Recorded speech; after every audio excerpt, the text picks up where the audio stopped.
Hey, party people. Today I want to talk about designing for different categories using the same inspiration. And by different categories, I mean designing for a less expensive price point. If you want to learn more about price points, I have a whole price points video that deep dives into what all these categories are, and I'll drop the link in the description box below. But I'm talking about, since I had said that this was going to be a designer price point, what would it look like if I designed using the same inspiration and same ideas, everything, but designed for, say, contemporary. And then I want to talk to you about how a fast fashion brand would knock these designs off using the processes they use and in order to get things to be $30. Okay. So for this first grouping with the handmade ropes twisted from silk rags, ropes sewn into each other, no mesh, and using really luxurious materials, even though they are scrap, they are using very luxurious materials. And the drapes that I'm being used would have really luxurious materials. And it would use proper corset lacing with spiral steel bones and channels and proper lacing in the back that had bone channels supporting the grommets and proper corset lacing. And that is how that first group is shaping up at the designer level.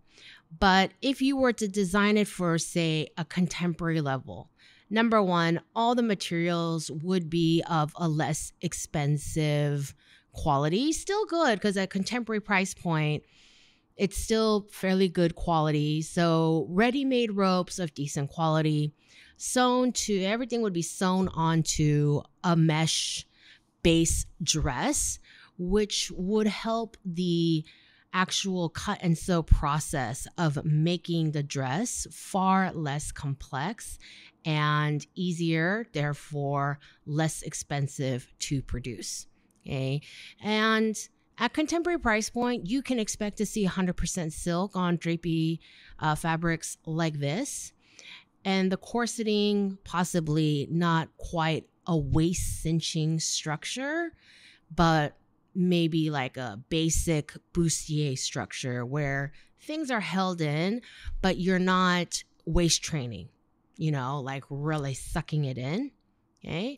Other options to cut costs in this, but keep the style, is to make tops only or make bustiers or anything where the piece is smaller in general, because the detail work of the ropes wrapping around the mesh and everything is fairly complex. And if you're limiting that to a smaller area, it's going to be less expensive, but still it can be interesting, like this dress now where it's relegated to the top, but then the skirt part is fabric and the seam lines are mimicking the kind of wrapping, crisscrossing sort of action across the skirt. Now, if you were going fast fashion, if you're talking about the cheapest way that you could knock this off, you're using cheap ready-made ropes. You're definitely sewing it onto mesh. That mesh might not fit perfectly. Okay. The thing about polyester versus silk when you're doing drapes is polyester is stiffer. And so your drapes are going to stick out more. And anyone who knows how to read silk will know that it's polyester. And of course, the fact that it's polyester, it's a fossil fuel, whatever. You can do fairly cheap lacing in the back, but you're not going to have any structure. If you have any quote unquote bones in the back to support the corset lacing, and I use that term corset lacing loosely, you're going to have just the plastic bones that you can snip with scissors and not anything that is a true spiral steel or a whalebone or anything like that. And of course, they are cutting costs by having no real design process of their own, just moving the design and figuring out how to dilute it and moving it into tech design. Okay. And the whole thing will generally be a poorer fit and very likely very stretchy, polyester. okay? Or try to like say the boxy style suits it or something. The second group is kind of the bondage lattice work with the metal rings and the leather strappings connecting them together.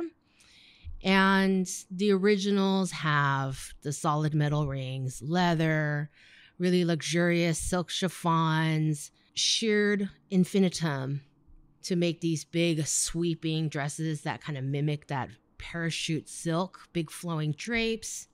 Shears would be done with like the seam finishes on something sheer is really important because you can see it from the outside. So we're talking about, French seams on shears. Maybe if they're a little bit more opaque, you want to do like bound edges, although that can weigh a dress down. So maybe only for the smaller, more fitted pieces. And then the shapes are created using strategic lattice. So the difference between fully fashioned knits and cut and sew knits, or you take the knits, it's like a width of fabric, just like anything else, and you cut out the pattern pieces and then you stitch them together.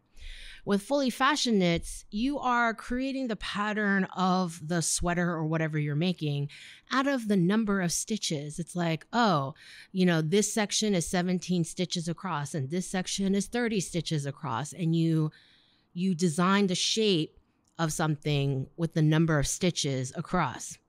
And so with something like this, you would create the shape of the dress using the rings and the pieces of the strappings and creating the shape with the lattice work.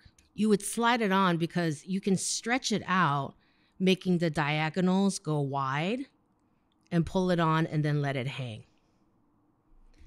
When you're trying to do this look for more contemporary, less expensive, one of the top things that people do to try to create a look that is less expensive is to make it symmetrical.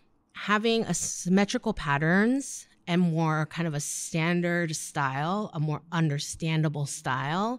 Like these two I'm drawing, they're both symmetrical. I mean, they're still kind of out there. It's leather lattice work with metal rings. It's already pretty out there. And at a contemporary price point, a more wearable look sells better. Okay, not completely like, commercial, like fast fashion, like Walmart, whatever, but still more wearable. And so these pieces are more, first of all, symmetrical. Second of all, the silhouettes, the shapes of them are more common and popular. Okay, of course, we've already talked about materials and how expensive materials can add to the price, the luxury, the look. Another thing is how much fabric. Okay, so you can use like the same quality of fabrics as designer level, but maybe not quite so much. Maybe your drapes aren't quite as flowing. Maybe you have less fabric sheared together. So while you have soft flowing shapes, you're not getting the billowing in the breeze, the big wide shapes, because you need a lot of fabric for that. And, quite frankly, silk fabrics, they run pretty narrow. Okay. A lot of chiffons are typically like 48 to 38 inches wide. So you need a lot of panels to make the big flowy shapes. And so maybe you make lesser panels, less flowy, but you're still going to try to keep up the quality with French seams, bound seams, things like that.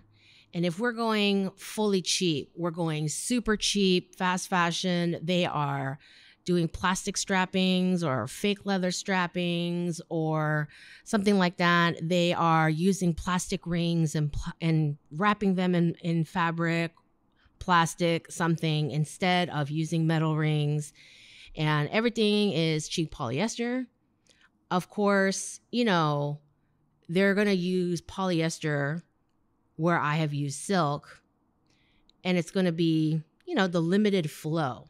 So the cheaper fabric, less volume in the drapes. And if they can do French seams, I would be actually kind of impressed. But more likely, it will be overlocked. They might do the French seam because, again, if something is sheer and you can see right through it, the overlock is just going to look really ugly, even if it's really neat. Like when I see very neat, carefully sewn overlocking on a decent t-shirt that's not see-through, to me, that's fine because it's not see-through and it looks neat on the inside and it's a freaking t-shirt, okay? But I've seen so much fast fashion with messy overlock that, hello, okay? So I seriously doubt their overlocking skills. The next group is the harnesses and clips group. Another thing that less expensive categories tend to do is, in an attempt to make things more wearable and more mass producible, they will make a silhouette easier, simpler. Okay, the previous harnessing was asymmetrical, a little bit weird, showed a ton of skin, a very unconventional silhouette. And you don't want to show that much skin on a contemporary market typically. I know that there are contemporary designers these days that are really pushing the boundaries of avant-garde and skin showing and all these things, but just in that general market, you're not showing that much skin. You're not doing that much unconventional drapes. It's expensive to kind of develop all these complex patterns. You could do a couple in a collection moving forward, but you don't want to do a whole collection with all these brand new complex patterns because that is very expensive. And if you don't have a good team, also takes too much time to be ready for market. And so all those things have to be taken into consideration. Like how much time do you have to develop complex new patterns every collection? And I tell my clients all the time, it's like once you've got a best-selling fit, like once you've got like a great trouser fit and you can get, the bum right and no camel toe, you best use that pattern forever because your customers are going to want to rely on are going to come to rely on that pattern for their butt to look amazing. And that's at every price point.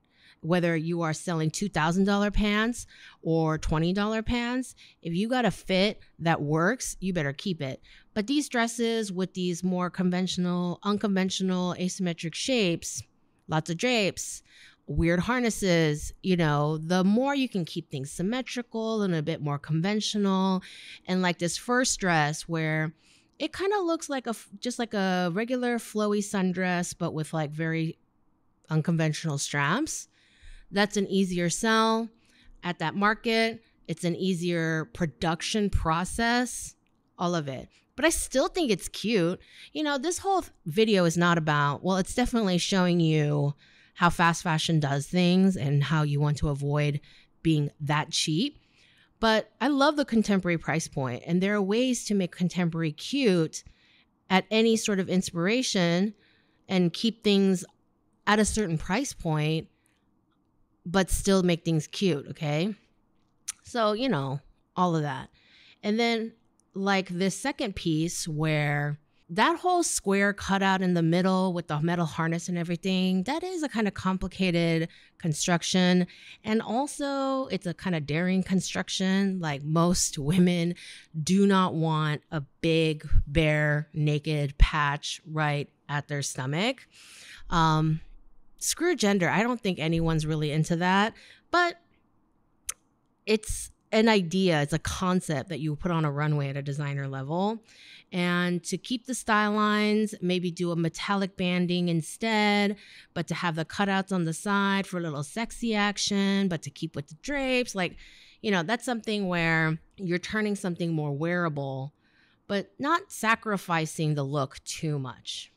And again, with this last dress, I'm showing how you can make the exact same silhouette, but really keep the volume down on the dress, which would cut down on fabric costs considerably. Okay? So that's today's discussion on designing different categories. Please like this video. If you learned something new today, share, subscribe, all the ways you show me love. And what would you like to see in the next step of the Watch Me Design process? Let me know in the comments. Podcasts are resuming, so drop me your questions that you want me to answer in my podcasts in the comment section below, and I will see you in the next video.